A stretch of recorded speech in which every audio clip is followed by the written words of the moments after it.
Israel और Iran के बीच 12 दिनों तक युद्ध चला। 12 दिन के युद्ध में इजराइल में 28 लोग मारे गए और 1000 से अधिक घायल हुए, जबकि ईरान में 974 लोगों की मौत हुई और 3458 लोग घायल हुए, जिनमें 387 नागरिक और 268 सैन्यकर्मी शामिल थे। इजराइल और ईरान में पिछले 12 दिनों से जारी युद्ध का प्रभाव पूरी दुनिया पर पड़ रहा था। अमेरिका ने ईरानी परमाणु ठिकानों पर हमला किया तो लगा स्थिति और बिगड़ जाएगी। रूस और चीन भी इस युद्ध में शामिल हो सकते हैं। ईरान ने अमेरिकी हमले का पलटवार करने में देरी नहीं लगाई और इराक और कतर में मौजूद अमेरिकी एयरबेस पर हमला कर दिया। लेकिन इस हमले के बाद वो हुआ जिसकी उम्मीद कोई नहीं कर रहा था। अचानक से सीज फायर की घोषणा हो जाती। अमेरिकी राष्ट्रपति डोनाल्ड ट्रंप ने सीज फायर की घोषणा कर दी, लेकिन यहां भी ट्रंप का दांव उल्टा पड़ा।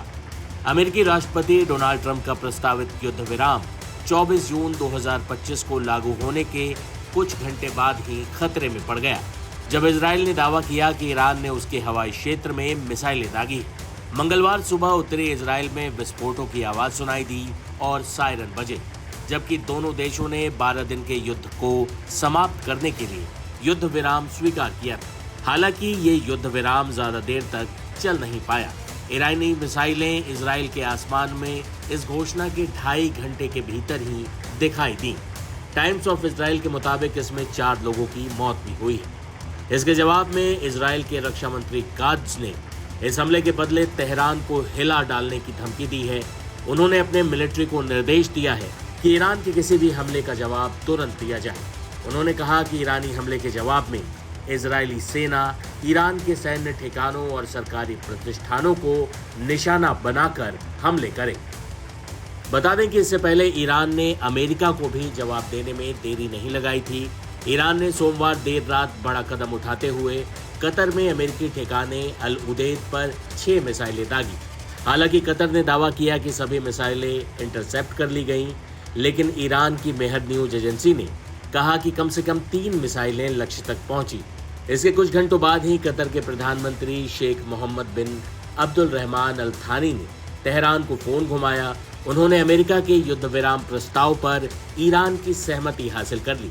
रिपोर्ट के मुताबिक ये फोन कॉल अमेरिकी राष्ट्रपति डोनाल्ड ट्रंप के अनुरोध पर हुआ था, जिन्होंने कतर के अमीर को खुद फोन कर कहा कि इजराइल समझौते को तैयार है, बस ईरान को मनाना है।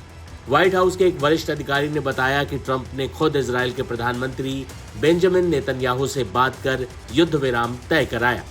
शर्त बस ये रही कि अगर ईरान फिर से हमला नहीं करता तो इजराइल भी हमले नहीं करेगा।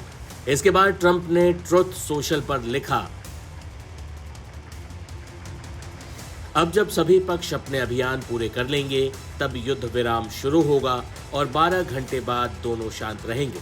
24 घंटे बाद यह युद्ध समाप्त माना जाएगा। लेकिन विश्लेषकों की माने तो ये महज एक ऑपरेशनल ब्रेक था। हालांकि ये सीज फायर 2.5 घंटे बाद ही टूट गया और अब दोनों मुल्क दोबारा जंगी तेवर अख्तियार कर चुके हैं और डोनाल्ड ट्रंप के शांति दूत बनने का सपना एक बार फिर टूट गया है। इतना ही नहीं, अमेरिकी एयरबेस पर ईरानी हमले ने उनकी किरकिरी भी करा दी है। ऐसे में ट्रंप को अपने ही देश में आलोचना का शिकार होना पड़ रहा है। वहीं भारत में भी ट्रंप की नीतियों की आलोचना करने में नेता पीछे नहीं रहे। जम्मू कश्मीर की पूर्व मुख्यमंत्री महबूबा मुफ्ती ने ट्रंप को आड़े हाथों लेते हुए ईरानी नेतृत्व की तारीफ की है। हालांकि इसके पीछे वो क्या कारण गिनाती हैं, आप खुद ही सुनिए। देखिए, सबसे पहले तो मैं ईरान के लोगों को, वहाँ के जो फौजी हैं, वहाँ के जो लीडरशिप है, उनको सलाम पेश करना चाहती हूँ। जिस जज्बे से, ना तो उनके पास कोई हथियार है, ना तो उनके पास कोई न्यूक्लियर बॉम्ब है, उनका सबसे बड़ा हथियार उनका ईमान है और जो उनका शहादत का जज्बा है। जिस तरह से उन्होंने ये लड़ाई लड़ी कि आखिरकार, अभी तो खाली चमन गोइया हो रही है, मगर मुझे पूरा यकीन है कि उन्होंने अमेरिका जैसे सुपर पावर को और उसका जो बगल बच्चा है इजराइल, उनको घुटनों पे लाया। और अमेरिका ने ना चाहते हुए भी इस वक्त जो इस्लामिक कंट्रीज़ है उसमें ईरान का रुतबा बहुत ऊंचा हो चला गया। वो एक लीडरशिप का रोल उनको मिल गया, उसमें कुछ नहीं कर सकते। जहाँ तक अमेरिका का सवाल है, आप जानते हैं कि अमेरिका ने इज़राइल के कहने पे उनकी खातिर इराक हो, अफ़गानिस्तान हो, लीबिया हो, सीरिया हो, वो कौन सा इस्लामी मुल्क है जिसको उन्होंने तबाह नहीं किया, और वो डेमोक्रेसी का नाम देते हैं, रिजीम चेंज का नाम देते हैं, बड़े बड़े बड़े नाम देते हैं। पर असल में अगर देखा जाए तो आज अगर अमेरिका अपना ये सबक याद रखेगा कि उन्होंने जंग में अपनी टांग डाल के अपनी टांग अटका के उन्होंने अपनी जो प्रेस्टीज थी, देखिए अमेरिका का प्रेसिडेंट बहुत बड़ा, उसकी एक इज़्ज़त होती है, वो बड़ा माना जाता है। पर जब से ट्रंप आए उन्होंने उस अमेरिका प्रेसिडेंट की पोजीशन को इतना बिलेटल किया हुआ है, इतना सबवर्ट किया हुआ है, उसको खुद भी पता नहीं है कि मैं आज क्या कह रहा हूँ और अभी क्या करने वाला हूँ। तो मुझे लगता है कि पूरी दुनिया के लिए ख़तरे की घंटी है, ख़ासकर जो इस्लामिक ममालिक हैं जिन्होंने इस कॉन्फ्लिक्ट में, जब ईरान और इसका आपस में था, उन्होंने ज़बानी खर्चा चलाया, ज़बानी कहा। बाकी हालांकि बहुत कुछ कर सकते हैं क्योंकि पेट्रोल है, बाकी हथियार हैं उनके पास, वो उसका इस्तेमाल कर सकते थे, पर उन्होंने उसका इस्तेमाल नहीं किया।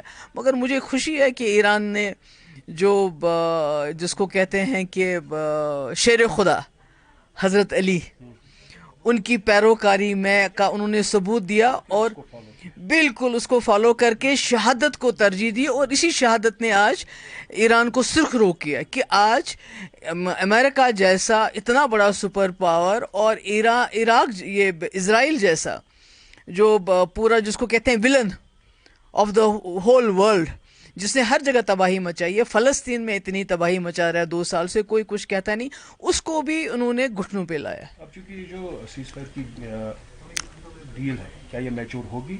क्योंकि ट्रंप ने इसमें पहले शिरकत की है, अब वही इसको सजेस्ट कर रहा है सीज़फायर। मेरे ख्याल में जो मैंने लेटेस्ट रिपोर्ट सुनी कि जो ईरान ने शर्त रखी थी कि हम इस सीज़ फायर को तब मानेंगे अगर वहाँ ईरान के टाइम के 4 बजे तक इज़राइल जो अपने सारे जो है उसके बाद कोई हमला नहीं करेगा, और इज़राइल ने उसको फॉलो किया, जिससे पता चलता है कि दोनों अमेरिका और इज़राइल चाहते थे ये सीज़ फायर होना चाहिए। और ट्रंप को कतर की मदद लेनी पड़ी कि भाई आप इज़राइल तो मान गए, आप ईरान को मनवाइए। तो मुझे लगता है ये आलमी इस्लाम के लिए, हमारे ईमान के लिए, हमारे जो ख़ासकर जो शिया बरदरी में जो जज्बाए शहादत होता है, वो जान से ज़्यादा उसको तरजीह देते। मैं कहती हूँ उनके लिए ये बहुत ही जो है मुबारक दिन है।